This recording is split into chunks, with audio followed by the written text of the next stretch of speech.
দেখো বন্ধুরা, মাংসটা ভালোভাবে ধুয়ে নিয়েছি। আজকে ফার্স্ট টাইম আমি মাংস করব। এর আগেও করেছি, ভালো হয়নি। দেখা যাক আজকে কী হয়। শ্বশুরবাড়িতে প্রথমবার মাংস করব, তো ভাবলাম তোমাদেরকে একটু শেয়ার করব। তো এর মধ্যে একটু এখন নুন আর হলুদ মাখিয়ে মাংসটা রেখে দেব, আর সাথে একটু লেবু। তো চলো আবার পরে আসছি। আমার গরম হয়ে গেছে, একে একে আলুগুলো ছেড়ে দিই। কাঁচা লঙ্কা বাটা, পেঁয়াজ কুচি, রসুন বাটা, আদা বাটা, পেঁয়াজ বাটা। ওইদিকে আর একটু পেঁয়াজ কেটে নিয়েছি। ফোড়ন দেব, দেখা যাক কেমন হয়। আমি পারি না, নিজের মতন করে ট্রাই করছি, তো তোমরা সঙ্গে থাকো। এখানে আমি গুঁড়ো মশলা নিয়ে নিচ্ছি, ঠিক আছে। এটা হচ্ছে ধনিয়া গুঁড়ো 1 চামচ নিচ্ছি।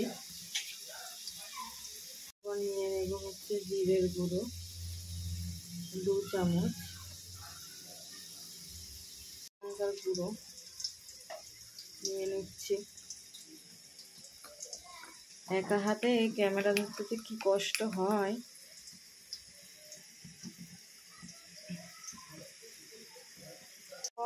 এর মধ্যে নুন আর 1 চামচ হলুদ দিয়ে এটাকে জল দিয়ে মিক্সড করে নিচ্ছি। এটা আমার বেশ ভালোই গরম হয়ে গেছে। এর মধ্যে গোটা জিরে, লবঙ্গ, একটু দারচিনি আর শুকনো লঙ্কা দিয়ে দিয়েছি।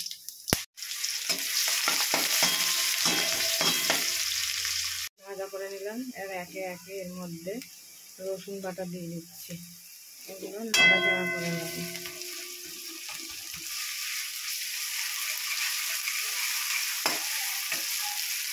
এবার আদা বাটাটাও দিয়ে দিচ্ছি, লঙ্কা বাটাটাও দিয়ে দিচ্ছি,